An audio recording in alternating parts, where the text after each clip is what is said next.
ഞാൻ സുജിത രതീഷ്. എല്ലാവരും സുഖമായിരിക്കുന്നു എന്ന് വിശ്വസിക്കുന്നു. ഇന്ന് നമ്മൾ തയ്യാറാക്കാൻ പോകുന്നത് ഒരു റെസ്റ്റോറൻറ്റ് സ്റ്റൈൽ ഫിഷ് മാംഗോ കറിയാണ്. വളരെ രുചികരമായ ഫിഷ് മാംഗോ കറി എങ്ങനെയാണ് തയ്യാറാക്കുന്നതെന്ന് നോക്കാം. ഫിഷ് കറി തയ്യാറാക്കാനായിട്ട് ഞാനിവിടെ ഒരു മൺചട്ടി ചെറിയ തീയിൽ വെച്ചിട്ട് ചൂടാക്കി എടുത്തിട്ടുണ്ട്. ഈ ചട്ടി നല്ലപോലെ ചൂടായി വരുമ്പോൾ നമുക്കിതിലേക്ക് ഒരു 2 ടേബിൾ സ്പൂൺ വെളിച്ചെണ്ണ ചേർത്ത് കൊടുക്കാം. വെളിച്ചെണ്ണ തന്നെ ചേർക്കണം കേട്ടോ. ഈ വെളിച്ചെണ്ണ ഒന്ന് ചൂടായി വരുന്ന സമയത്ത് നമുക്കിതിലേക്ക് ഒരു 1/4 ടീസ്പൂൺ ഉലുവ ചേർത്ത് കൊടുക്കാം. ഈ ഉലുവ ഒന്ന് മൂത്ത് വരട്ടെ. ഒരു നല്ല ബ്രൗൺ കളറും നല്ലൊരു സ്മെല്ലും വരും.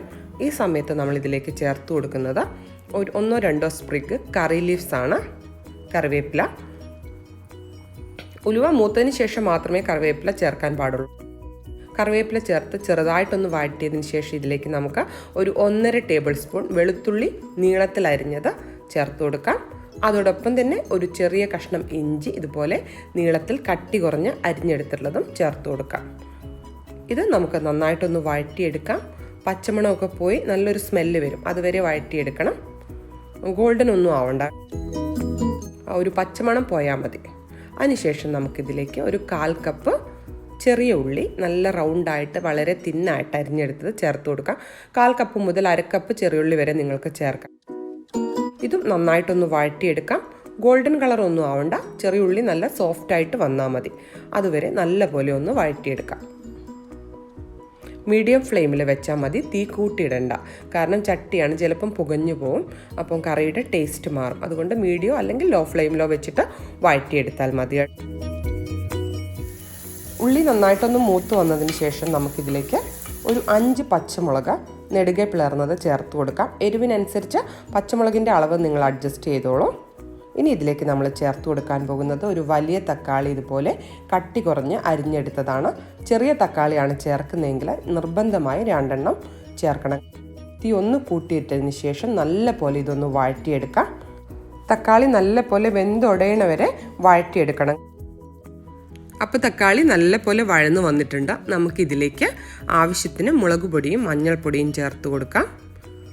ഞാനിവിടെ 1.5 ടേബിൾ സ്പൂൺ മുളക് പൊടിയും ഒരു 1/4 ടീസ്പൂൺ മഞ്ഞൾപ്പൊടിയാണ് ചേർത്ത് കൊടുക്കുന്നത്. ഇനി ഇത് നന്നായിട്ടൊന്ന് വഴറ്റിയെടുക്കാം. എണ്ണ തെളിഞ്ഞു വരുന്നത് വരെ വഴറ്റിയെടുക്കണം.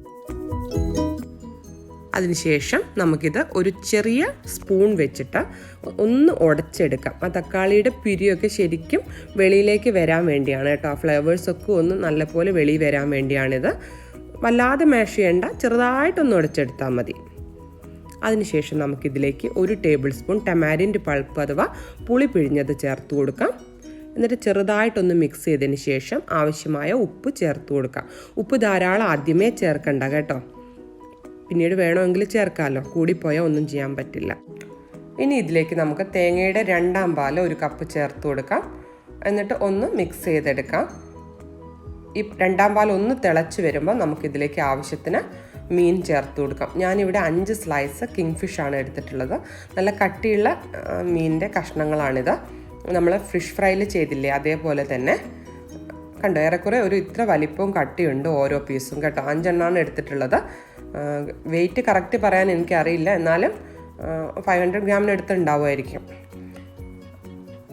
ഇത് നന്നായിട്ടൊന്ന് കറിയിലേക്ക് മുക്കി വയ്ക്കാം. മേലെ കവറായിരിക്കണം കറി. എന്നിട്ട് അടച്ച് വെച്ച് ഒന്ന് കുക്ക് ചെയ്തെടുക്കാം. അപ്പോൾ 2-3 മിനിറ്റ് കഴിഞ്ഞിട്ടുണ്ട്. കറി തിളയ്ക്കാൻ തുടങ്ങി. ഈ സമയത്ത് നമുക്കിതിലേക്ക് ആവശ്യത്തിന് മാങ്ങ ചേർത്ത് കൊടുക്കാം. ഞാനിവിടെ 5 കട്ടിയുള്ള ലോങ് സ്ലൈസ് മാങ്ങയാണ് എടുത്തിട്ടുള്ളത്.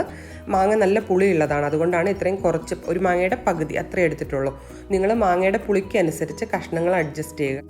ചില മാങ്ങയ്ക്ക് പുളി കൂടുതലുണ്ടാവും, ചിലതിന് കുറവായിരിക്കും. ഇനി വീണ്ടും ഇത് അടച്ച് വെച്ച് മീഡിയം അല്ലെങ്കിൽ ലോ ഫ്ലെയിമിൽ കുക്ക് ചെയ്താൽ മതി. അടച്ച് വെച്ചൊന്ന് കുക്ക് ചെയ്തെടുക്കാം.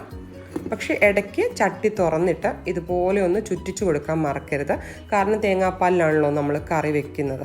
വീണ്ടും അടച്ചു വെച്ച് കുക്ക് ചെയ്യാം. അപ്പോൾ ഇതാ മീൻ കറി പെർഫെക്റ്റ്ലി കുക്കായിട്ടുണ്ട്. മീനും മാങ്ങയൊക്കെ നല്ലപോലെ കുക്കായി. ഈ സമയത്ത് നമുക്കിതിലേക്ക് തേങ്ങയുടെ 1ാം പാൽ ചേർത്ത് കൊടുക്കാം. ഒരു 1/4 കപ്പ് കട്ടിയുള്ള തേങ്ങാപ്പാലാണ് ചേർത്ത് കൊടുക്കുന്നത്. വെള്ളം പോലെ ഇരിക്കുന്ന തേങ്ങാപ്പാലാണെങ്കിൽ കറിയുടെ ടേസ്റ്റ് പോയി കറി ഭയങ്കര ലൂസായിപ്പോവും, ആ ക്രീമിനെസ് കിട്ടില്ല.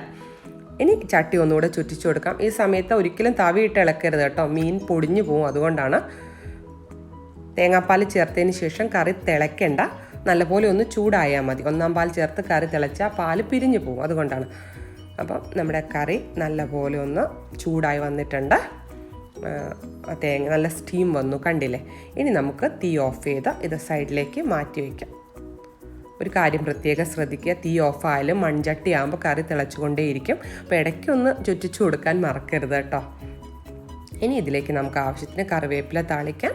അതിനായിട്ട് ഞാനൊരു ചീനച്ചട്ടി അടുപ്പത്ത് വെച്ചിട്ടുണ്ട്. ഇത് ചൂടാകുമ്പോൾ ഒരു 2 ടേബിൾ സ്പൂൺ വെളിച്ചെണ്ണ ചൂടാകുമ്പോൾ ഒരു 2 സ്പ്രിഗ് കറിവേപ്പില ചേർത്ത് നല്ലപോലെ കറിവേപ്പില ഒന്ന് വറുത്തെടുക്കാം. അതിനുശേഷം ഇത് നമുക്ക് കറിയിലേക്ക് ചേർത്ത് കൊടുക്കാം. നിങ്ങൾക്ക് വേണമെങ്കിൽ കറി വന്നതിന് ശേഷം മല്ലിയില ചേർക്കാം, അതുപോലെ ഒരല്പം ലെമൺ ജ്യൂസ് ചേർക്കുന്നവരുണ്ട്, അങ്ങനെയൊക്കെ ചെയ്യാം. എനിക്ക് താല്പര്യം കറിവേപ്പില താളിച്ച് ചേർക്കാനാണ്. അപ്പോൾ നമ്മുടെ കറി റെഡി ആയിട്ടുണ്ട്. തീ ഓഫ് ചെയ്തു. എല്ലാവരും ട്രൈ ചെയ്ത് നോക്കുക. സൂപ്പർ കറിയാണ്, നിങ്ങൾക്ക് ഇഷ്ടപ്പെടും. അപ്പത്തിൻ്റെ കൂടെ പെർഫെക്റ്റ് ആണ്. വീണ്ടും ഒരു നല്ല റെസിപ്പി ആയിട്ട് കാണുന്നവരേക്കും ബൈ ബൈ.